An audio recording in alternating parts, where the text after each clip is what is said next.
Hello friends, welcome to my channel. सुबह का चाय नाश्ता निपटाकर थकी हारी सुधा जी अभी बेड पर ही लेटी हुई थी कि सामने पति की तस्वीर को देखकर सोचने लगी, आज 5 साल हो गए आपको गए हुए, और जैसे कल का ही दिन लगता है जब हम सब लोग आपस में एक साथ बैठकर हंसी ठिठोली किया करते थे। सोचकर ही उनकी आंखों की नमी से उनकी आंखें धुंधलाती चली गईं। अच्छे भले तो बैठे थे, अचानक से कहने लगे, दम घुटता जा रहा है, हॉस्पिटल ले चलो। गाड़ी में ले जाते वक्त भी मेरा हाथ कस के पकड़ा था उन्होंने, और हॉस्पिटल पहुंचने से पहले ही उनके हाथ की पकड़ ढीली हो गई और उनकी सांसें रुक गईं। हार्ट अटैक आया था और चले गए मुझे छोड़कर। सुधा जी के हृदय की वेदना आंसुओं के जरिए बाहर आने लगी। वह लगातार उनकी तस्वीर को निहारती जा रही थी। इतने में उनका इकलौता बेटा संजीव आया और बोला, माँ आज बहुत थकावट हो गई है, मेरा ऑफिस बहुत दूर है, आने जाने में ही रोज 2 घंटे चले जाते हैं। मैं सोच रहा हूँ कि ऑफिस के पास ही एक घर ले लूँ। तुम जैसा ठीक समझो बेटा, मुझे तो कोई एतराज़ नहीं है। तो माँ मैंने एक मकान देखा है, लेकिन क्या बेटा, कोई परेशानी है क्या?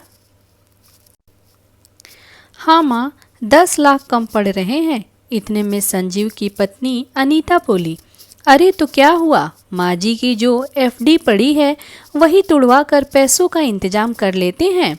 कोई बात नहीं बेटा, एफडी तो ज़रूरत में काम आने के लिए ही बनवाई जाती है, सुधा जी बोली। माँ की बात सुनकर संजीव और उसकी पत्नी अनीता के चेहरे पर मुस्कान आ गई। कुछ दिनों के बाद संजीव मिठाई का डिब्बा एक खुशखबरी के साथ लाया। माँ अनीता, यह लो, मुंह मीठा करो, मैंने वह फ्लैट खरीद लिया है। हम 1 महीने बाद ही शिफ्ट कर रहे हैं।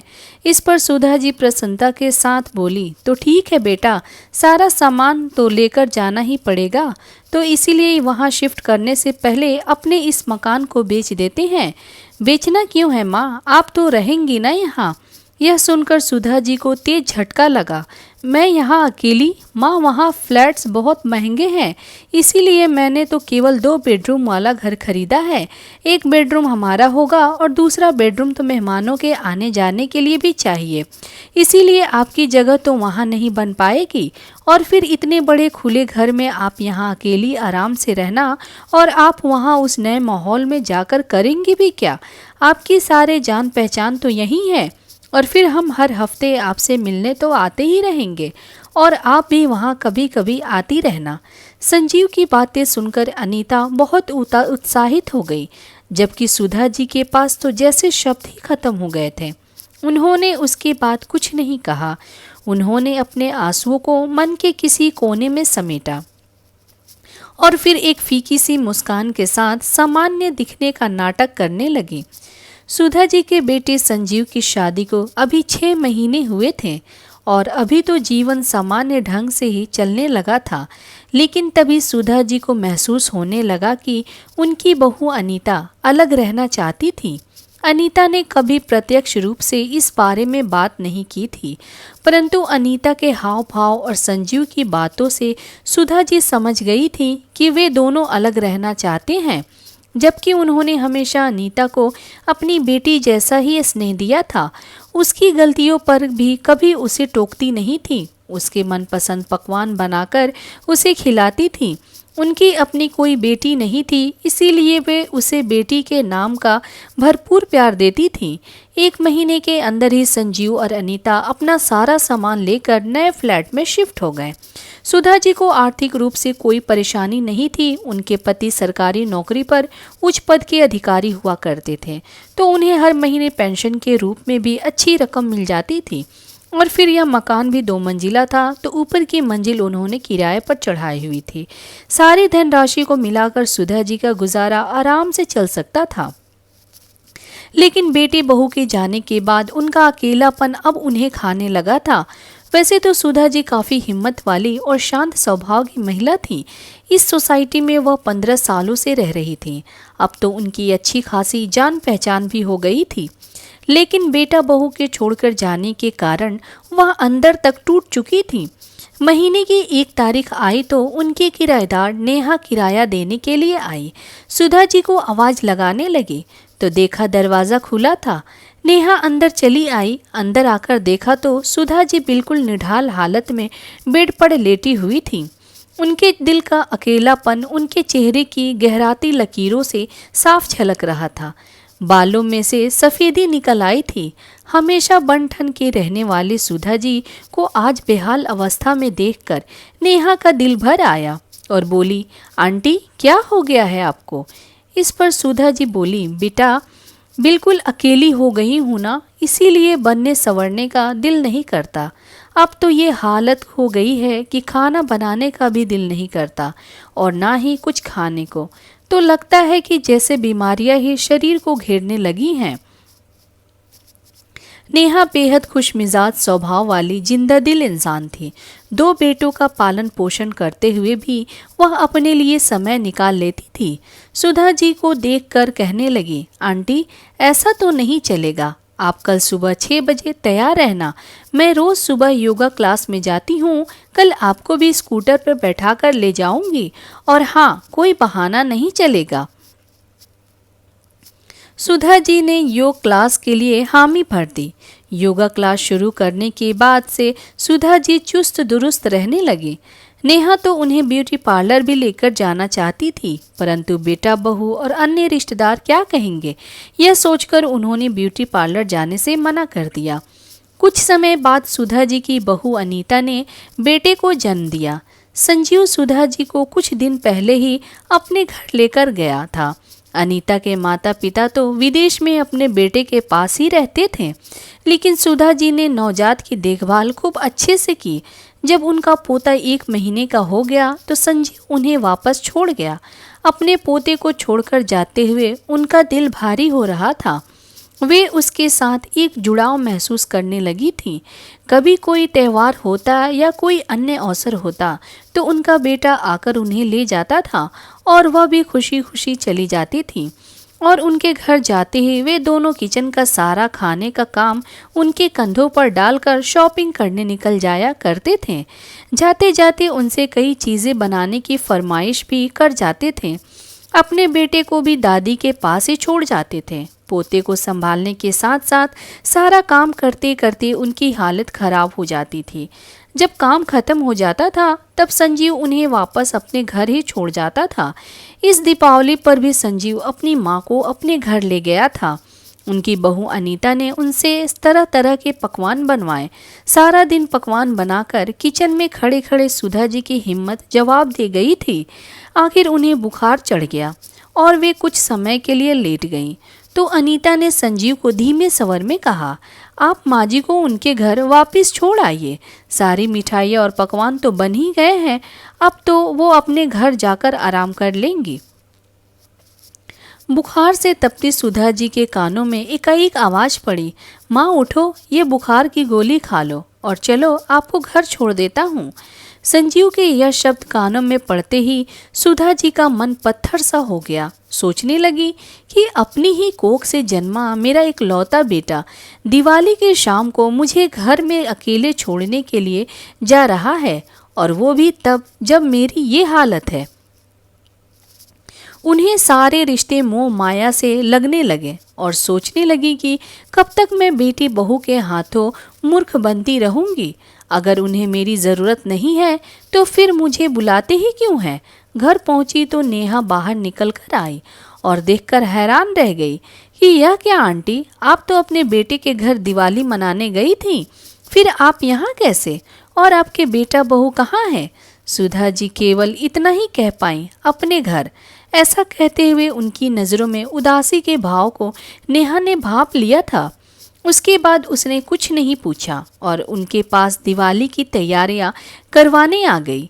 उनका घर संवारा और उनकी बालकनी भी रोशन कर दी। फिर कहने लगी, आइए आंटी, एक साथ लक्ष्मी पूजन करते हैं। लक्ष्मी पूजन के बाद नेहा थाली में खाना ले आई और ज़बरदस्ती उन्हें खिला दिया। इतना अपनापन और मनुहार देखकर सुधा जी की आंखें आंसुओं से भर आईं। यही प्यार और अपनापन तो वह अपने बेटे और बहू से चाहती थी। बेटे बहू के घर की कड़वी यादें सुधा जी के मन में काफ़ी दिनों तक बनी रही। कई दिन बीत गए लेकिन ना तो संजीव ने फ़ोन करने की ज़रूरत महसूस की और ना ही बहू ने हालचाल जानने की कोशिश की। एक दिन शनिवार को सुधा जी ने अपने बेटे को फ़ोन किया और उनसे मिलने की इच्छा जताई। तो संजीव ने कहा, माँ आज मैं बहुत बिजी हूँ, हम लोग कल आएंगे। अगले दिन रविवार को सुधा जी सुबह की पहली किरण के साथ ही उठ गई और जल्दी उठकर अपने बच्चों के लिए खाना बनाने में जुट गई। अपने बेटे, बहू और पोते से मिलने का उत्साह इतना था कि चुस्ती से सारा काम करने लगी और 2 ही घंटे में सब पकवान बनाकर रख दिए। लेकिन सुबह से शाम हो गई, सुधा जी उनके इंतज़ार में बैठी रहीं, लेकिन वह नहीं आए। सुधा जी मन ही मन सोचने लगी, कल भी बच्चों ने ना आने का बहाना बना दिया था और आज भी वादा करके अभी तक नहीं आए हैं। उनकी उदासी अब चरम सीमा पर थी। फिर एक उम्मीद के साथ उन्होंने एक नज़र फ़ोन पर डाली, यह सोचकर कि शायद बच्चों ने कोई फ़ोन किया हो और वह ना उठा पाई हो। एक भी फ़ोन नहीं आया। इतना भी समय नहीं है उनके पास कि अपनी माँ को याद ही कर ले। इस ख्याल से ही उनकी आंखें भर आईं। कितनी अकेली हूँ मैं, क्यों भगवान ने मुझे इतना अकेला कर दिया, कहते हुए वह फूट फूट कर रो पड़ी। कुछ दिनों से वे उखड़ी उखड़ी सी रहने लगी थी। नेहा उनकी उदासी का कारण अच्छी तरह से जानती थी। एक दिन योगा क्लास में जाते हुए नेहा ने सुधा जी से कहा, आंटी हमेशा एक जैसा जीवन जीने से बोरियत होने लगती है। क्या आपको नहीं लगता कि आपको जीवन में कुछ नया करना चाहिए, कुछ ऐसा करना चाहिए जो आपको सच्ची खुशी दे सके? क्या मतलब है तुम्हारा नेहा? आंटी आप हम लोगों के साथ किटी क्यों नहीं ज्वाइन करती? हर महीने 2 बार सोसाइटी की सभी लेडीज़ की किटी पार्टी रहती है, उसमें हम जमकर मस्ती धमाल करते हैं और गपशप मारते हैं। आज शाम के लिए भी किट्टी प्लान की गई है। अरे नहीं बेटा, अब कुछ ऐसा करूंगी तो लोग कहेंगे बूढ़ी घोड़ी लाल लगाम। ऐसा करते हुए सुधा जी ने नेहा की बात को टाल दिया। जब घर लौटी तो सोचने लगी कि नेहा ने जो कहा उसमें गलत तो कुछ भी नहीं है। सोचते सोचते आईने के सामने बैठ गई और स्वयं को आईने में देखकर सोचने लगी, यह कैसी हालत बना ली है मैंने अपनी, मैं तो ऐसी कभी न थी। अचानक उनके मन में कुछ ख्याल आया और चेहरे पर एक मुस्कान आ गई। अपना पर्स उठाया और बाहर चल दी। करीब 2 घंटे बाद आत्मविश्वास भरी मुस्कान के लिए घर लौटी और नेहा को फ़ोन करके किट्टी ज्वाइन करने की इच्छा व्यक्त की। किट्टी पार्टी प्ले पर ले जाने के लिए नेहा जब सुधा जी के पास पहुंची तो उन्हें देखकर उसकी हैरानी का ठिकाना ना रहा। सुधा जी ने अपने बालों में हेयर कलर करवाया हुआ था और हमेशा हल्के रंग की कॉटन की साड़ी में रहने वाली सुधा जी आज बढ़िया सी सिल्क की साड़ी पहने हुए थी। गजब की सुंदर दिख रही थी। आज सुधा जी उन्हें देखते ही नेहा बोली, वाह आंटी आप तो कमाल लग रही हो, ये हुई ना बात। नेहा के साथ सुधा जी ने भी किटी ज्वाइन कर ली।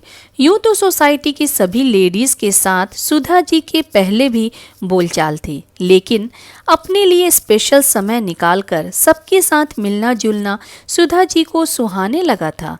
कुछ ही समय में सुधा जी किटी पार्टी की रौनक बन गई। इसके साथ ही वे अपना भी पूरा ध्यान रखने लगी थी। अब वे खुश रहने लगी थी। उन्होंने जिंदगी को सही मायने में जीना शुरू कर दिया था। न्यू ईयर का सेलिब्रेशन नज़दीक आ रहा था। उधर संजीव और अनीता आपस में बातें कर रहे थे। अनीता अपने पति से कहने लगी, सुनिए तो, आपने न्यू ईयर के लिए घर पर पार्टी तो रख ली है, अपने ऑफिस के दोस्तों को और यहाँ तक कि अपने बॉस को भी इनविटेशन दे दिया है। कुल मिलाकर 15 से 20 लोग हो जाएंगे। लेकिन मैं बता देती हूँ, मुझसे इन सब इतने लोगों का खाना नहीं बन पाएगा। अरे अनीता, तुम चिंता क्यों करती हो? हर बार की तरह इस बार भी माँ को बुला लेंगे और माँ के बनाए खाने की तो बात ही कुछ और है। इतना लजीज खाना तो बड़े बड़े होटल के शेफ भी नहीं बना पाते। आज जब सुधा जी किट्टी पार्टी के लिए तैयार हो रही थी तो संजीव का फोन आया, माँ क्यों ना इस बार न्यू ईयर की सेलिब्रेशन के लिए आप हमारे घर आ जाएं। एक साथ मिलकर नए साल की खुशियाँ मनाएंगे। एक दिन पहले ही आपको लेने आ जाऊंगा, आप तैयार रहना। दिवाली के बाद संजीव ने आज फ़ोन किया था। अपनी माँ को सुधा जी हैरान हो गई। इतने में उनकी बहू अनीता की आवाज़ आई, माँ जी नमस्ते, आप कैसी हैं? ठीक हूँ बेटा, तुम कैसे हो? हम सब यहाँ ठीक है माँ। तो आप आ रही हैं ना माँ? नहीं बहू, इस बार मैं नहीं आ पाऊंगी। इस न्यू ईयर पर सोसाइटी में ही हमारा कुछ प्रोग्राम है। इतना कहकर उन्होंने फोन रख दिया। बेटे और बहू के मुंह से मिश्री घुले शब्द सुनकर सुधा जी पहले ही समझ गई थी कि उनके बच्चों को उनकी याद क्यों आ रही है। हर बार की तरह इस बार भी उनका न्यू ईयर पार्टी का प्लान होगा। खाना बनाने के लिए इस नौकरानी की आवश्यकता महसूस हुई होगी। हैरान होकर सोचने लगी, अपनी ही माँ के साथ इतनी चालाकी और होशियारी, कैसे मेरे बच्चे इतने निर्मोही हो गए। किसी ने यह तक नहीं पूछा कि मैं कैसी हूँ, अकेले कैसे रह रही हूँ, मेरी तबीयत ठीक है या नहीं। उन्हें तो बस अपने ही प्रोग्राम से मतलब है। लेकिन मैं बहू को भी कैसे दोष दे सकती हूँ जब मेरा बेटा ही इतना स्वार्थी हो गया। सोचते सोचते सुधा जी ने एक निर्णय ले लिया, बस अब और नहीं, अब अपने बेटी बहू के हाथों की कठपुतली नहीं बनूंगी मैं। पिछली बार उनके घर काम करते करते मेरी बुरी हालत हो गई थी। जब बीमार पड़ी तो मेरा ही बेटा मुझे वापस मेरे घर ही पटक गया, और तो और दोनों से एक फ़ोन तक ना किया गया मेरा हाल चाल जानने के लिए। फिर कुछ देर में सब कुछ भुलाकर सुधा जी अपनी किट्टी में चली गई। अगली किट्टी न्यू ईयर पर मनाने का तय किया गया, लेकिन समस्या यह थी कि न्यू ईयर पार्टी के लिए एक बड़ी जगह चाहिए थी और इस समय पर शहर का कोई भी रेस्टोरेंट या होटल नहीं मिल रहा था। सब पहले से ही बुक थे। फिर नेहा ने पूछा, आंटी आपका क्या प्रोग्राम है? न्यू ईयर पर पार्टी हमारे साथ करेंगे या फिर अपने बेटे के घर? नेहा की बात सुनकर सुधा जी एक गहरी सोच में डूब गई। फिर अचानक खड़ी हुई और ऐलान कर दिया कि तुम सब अगर चाहो तो न्यू ईयर की पार्टी मेरे घर पर रख सकती हो। मेरा घर पूरा खाली रहता है, इसी बहाने मेरे घर पर भी कुछ रौनक हो जाएगी। सुधा जी की बातें सुनकर सब चौंक गई। क्या आपके घर? हाँ, तो इसमें हैरानी की क्या बात है? सुधा जी दिल खोलकर हंसी तो नेहा कहने लगी, वाह आंटी, क्या आइडिया दिया है आपने। तो इसका मतलब आप इस बार नहीं जा रहे हैं अपने बेटे के घर? सुधा जी ने कहा, इस बार मैं कुछ अलग करने का सोच रही हूँ। नए साल की शुरुआत में इस बार अपने घर से करूँगी, वह भी एक बढ़िया से सेलिब्रेशन के साथ। हम डिनर बाहर से ऑर्डर करके मंगा लेंगे। तुम सब लोग सब परिवार मेरे घर आना, गेम्स, डिनर और म्यूजिक, बस और क्या चाहिए। और वैसे भी हम सब एक साथ होंगे तो मज़ा तो आएगी ही ना। सुधा जी की बातें सुनकर नेहा ने उन्हें गले से लगा लिया। क्या बात है आंटी, आपने तो सारी समस्या ही खत्म कर दी। इतने में किट्टी दूसरी मेंबर सुनीता कहने लगी, आंटी आप किस चीज़ का लोड मत लेना, डिनर मंगाने की जिम्मेदारी हमारी। इस पर सुधा जी ने कहा, अरे न्यू ईयर ही क्यों, तुम लोगों को जब भी कोई पार्टी रखनी हो मेरे घर पर रख लिया करो। तुम लोगों के साथ मुझे भी अच्छा लगेगा। और फिर इतना बड़ा घर खाली पड़ा है, इससे अच्छा उपयोग तो हो ही नहीं सकता मेरे घर का। किटी पार्टी के सारे मेंबर जोश में आ गए और फिर पूरे उत्साह के साथ प्लान बनाने लगा। उधर संजीव और अनीता माँ के मना कर देने पर परेशान हो गए। खाना पकाने के लिए कुक को बुलाने का सोचा तो न्यू ईयर के दिन के लिए कोई कुक भी नहीं मिल पा रहा था। इस समस्या का कोई हल न मिलने पर वह दोनों अगले दिन सुबह सुबह सुधा जी को लेने उनके घर पर पहुंच गए। घर के बाहर पहुंचकर देखा तो घर पर ताला लगा था। थोड़ी देर इंतजार करने के बाद सुधा जी और नेहा एक साथ घर पहुंच गई। अपनी सासू माँ को ट्रैक सूट में देखकर अनीता तो उन्हें देखती ही रह गई। तो संजीव ने भी पूछा, माँ आप सुबह सुबह कहाँ गई थी? बेटा मैं रोज सुबह ही योगा क्लास में जाती हूँ, अपने आप को थोड़ा फिट भी रख लेती हूँ और दिल भी बहल जाता है। कहते हुए सुधा जी ने घर का ताला खोला और उन्हें अंदर ले आई। घर में घुसते ही संजीव कहने लगा, माँ अब कोई बहाना नहीं चलेगा, आप इस न्यू ईयर पर हमारे साथ ही रहेंगी। आप अपने 2 दिन के कपड़े पैक कर लीजिए। नहीं बेटा, मैंने अब तुम्हें बताया तो था कि इस न्यू ईयर पर मेरा प्रोग्राम पहले ही बन चुका है। लेकिन माँ आपको क्या प्रोग्राम हो सकता है इस उम्र में? अकेली तो हैं आप, संजीव झुझलाते हुए कहने लगा। नहीं बेटा, अब मैं अकेली नहीं हूँ, बहुत से लोगों का साथ है मेरे पास। अपनी किटी की फ्रेंड्स के साथ मेरी न्यू ईयर पार्टी है तो मैं उसी में बिजी रहूंगी। किटी का नाम सुनते ही अनीता का मुंह खुला का खुला रह गया और संजीव गुस्से में बोला, माँ यह आप क्या कर रही हैं? आपका दिमाग तो ठिकाने पर है। इस उम्र में किट्टी पार्टी कर रही हैं?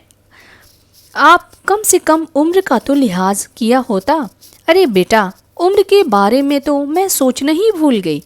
किसी समय फुर्सत मिलेगी तो सोचूंगी इस बारे में भी, लेकिन अभी नहीं। अभी मैं तो केवल इतना जानती हूँ कि मेरी भी अपनी जिंदगी है, जैसे मैंने अभी अभी जीना शुरू किया है, और मैं इसे किसी के घर की नौकरानी बनकर तो व्यर्थ नहीं गंवा सकती। इतना सुनते ही संजीव और अनीता के चेहरे का रंग उड़ गया। फिर संजीव ने अपना सुर बदल लिया। लेकिन माँ, न्यू ईयर जैसे खास मौके पर तो आपको अपने लोगों के साथ रहना चाहिए ना। इस मौके पर आप हमसे दूर रहेंगी, हमें बिल्कुल अच्छा नहीं लगेगा। दूर तो तुमने मुझे बहुत पहले से कर दिया है बेटा। अब तो मुझे इस बात की भी आदत हो गई है। और अपने लोगों के बात कर रहे हो तो नेहा है मेरे पास, अपनों से भी ज़्यादा ख्याल रखती है वो मेरा। अभी उनकी बातें चल ही रही थी कि डेकोरेशन वाले सुधा जी के घर पर सजावट करने के लिए आ गए। उन्हें देखकर संजीव और अनीता हक्के बक्के रह गए। माँ, ये सब क्या है? बेटा, तुम्हें बताया था ना कि न्यू ईयर की पार्टी है, तो वह पार्टी मैंने घर पे ही ऑर्गेनाइज की है। माँ, आप ऐसा कैसे कर सकती हैं? आपने तो हमारे घर को पार्टी हॉल बनाकर रख दिया। संजीव छुछलाते हुए बोला। बेटा, तुम शायद भूल रहे हो कि तुम इस घर को और मुझे बहुत समय पहले ही छोड़ चुके हो। अब यह घर केवल मेरा है, मेरी जिंदगी में, और इस घर में अब वही होगा जो मैं चाहूँगी। अब मैं तुम लोगों की कठपुतली बनने से इनकार करती हूँ। इतना कहते हुए सुधा जी पार्टी के डेकोरेशन और अन्य तैयारियों में व्यस्त हो गई, और अनीता और संजीव हैरानी से एक दूसरे का चेहरा देखते रह गए। तो दोस्तों, आपको ये कहानी कैसी लगी कमेंट्स में ज़रूर बताएं, और अगर आप मेरे चैनल पे नए हैं तो प्लीज़ मेरे चैनल को सब्सक्राइब करें और बेल आइकन को ऑल पे करना ना भूलें। Thank you.